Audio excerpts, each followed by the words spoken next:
इस मेथड में क्या होता है कि जो हमारा डिफरेंशियल इक्वेशन था, it is mx is equal to EI d square y x upon d x square.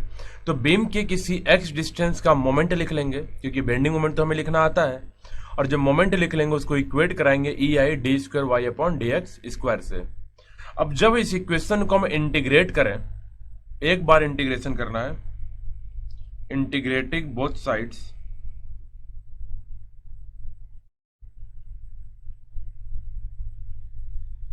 तो हमारा ये इक्वेशन बन जाएगा, that is EI d square y upon d x square को इंटीग्रेट करेंगे तो मिलेगा d y upon d x. और क्योंकि अभी हमने थोड़ी देर पहले पढ़ा था कि tan theta is equal to d y upon d x, और क्योंकि जब एंगल बहुत ही स्मॉल हो तो tan theta is almost equal to theta, तो हम लिख देंगे theta is d y upon d x. तो इसी से हमने इस d y upon d x को क्या लिख लिया, स्लोप, और स्लोप का इक्वेशन बन गया, it is EI into slope is equal to integrating moment at x plus एक इंटीग्रेशन का कांस्टेंट मिला C1। अब क्योंकि डबल इंटीग्रेशन है तो एक बार और इंटीग्रेट करना है, इंटीग्रेटिंग बोथ साइड्स। तो जब हम इसको फिर से इंटीग्रेट करा देंगे तो जो d y upon d x था वो बन गया y, that is EI into y, और y क्या होता है, deflection. It is equal to double integration of moment at x plus constant C1x plus C2, एक दूसरा कांस्टेंट आया C2। तो देखिए पहला इक्वेशन जो है, this equation is for the slope and second equation is for the deflection. इन्हीं दोनों इक्वेशंस को यूज करके हम स्लोप एंड डिफ्लेक्शन को डिटरमाइन करते हैं। तो उससे पहले ये बताइए, ये जो दो कांस्टेंट है C1 एंड C2, इसे कैसे कैलकुलेट करेंगे, तो हम बोलेंगे C1 and C2 which are integration constants is calculated with the help of boundary conditions, means C1 and C2 is determined using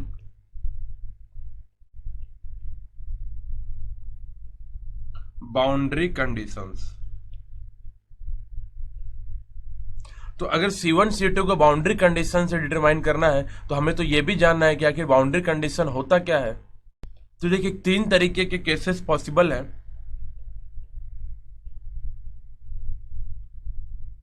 case one ये पॉसिबल है कि अगर हमारा बीम फिक्स्ड है, मीन्स अगर फिक्स्ड सपोर्ट है, तो फिक्स्ड सपोर्ट पे जैसे कैंटिलीवर बीम होता है या फिक्स्ड बीम हो गया, तो हम कैंटिलीवर की बात करें तो अगर एक फिक्स्ड सपोर्ट है तो फिक्स्ड सपोर्ट पे क्या फिक्स्ड सपोर्ट रोटेशन को अलाउ करेगा, तो बोलेंगे no, rotation will be not allowed. It means theta at fixed will be 0। तो अगर फिक्स्ड बिंड है तो फिक्स्ड एंड पे जो हमारा एक्सिस है वो एक्सिस डिफ्लेक्ट भी नहीं होगा। It means y at fixed end is equal to 0। अब लेट अगर ये कैंटिलीवर बीम है, दिस इज कैंटिलीवर बीम, तो कैंटिलीवर बीम जब डिफ्लेक्ट कुछ ऐसा होगा तो इसका मैक्सिमम डिफ्लेक्शन कहां पे मिलेगा, फ्री एंड पे, और मैक्सिमम स्लोप भी मिलेगा फ्री एंड पे। तो हम बोलेंगे theta at free is theta max and y at free is y max. तो इन दो चीजों को आपको ध्यान रखना है कि case one in cantilever beam और at fixed support slope and deflection both is 0। और अगर ये बीम कैंटिलीवर है तो फ्री एंड पे क्योंकि कोई सपोर्ट नहीं है तो फ्री एंड पे डिफ्लेक्शन भी मैक्सिमम होगा और स्लोप भी मैक्सिमम होगा। तो इन्हीं बाउंड्री कंडीशन को यूज करके हम आगे प्रॉब्लम्स को अपने सॉल्व करेंगे।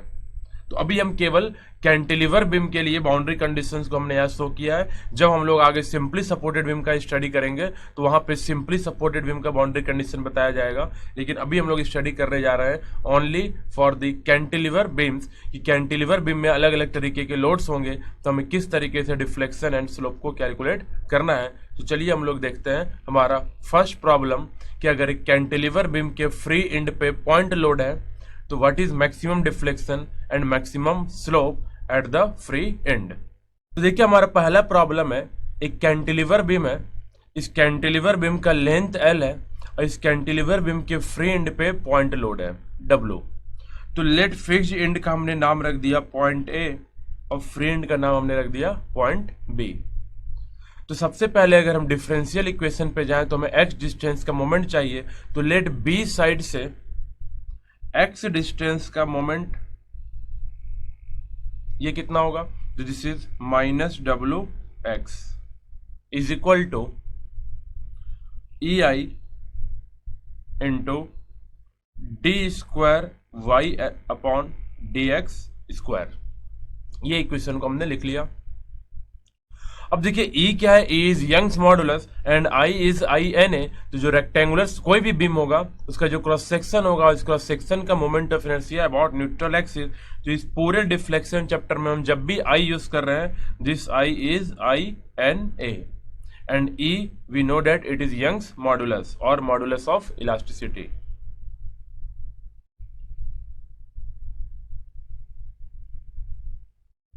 Young's modulus.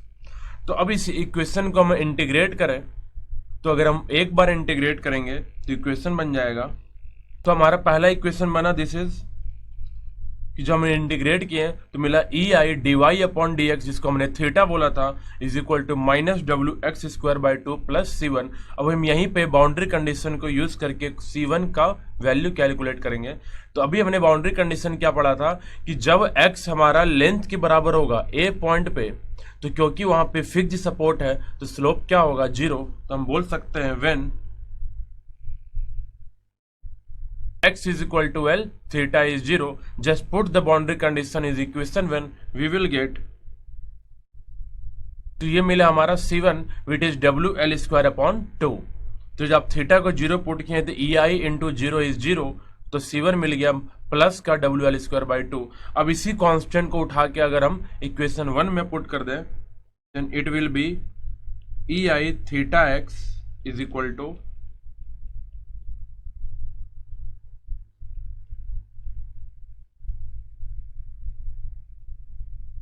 WL²/2।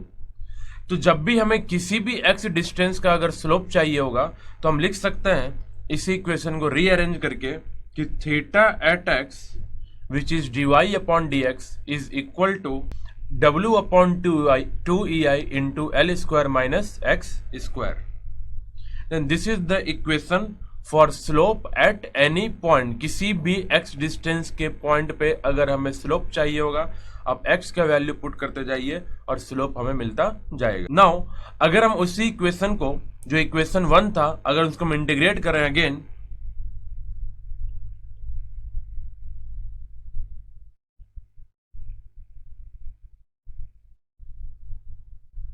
Integrating equation 1, late this is equation number 2। इसे इक्वेशन 2 हमने बोला है। अगर हम पहले इक्वेशन को इंटीग्रेट करें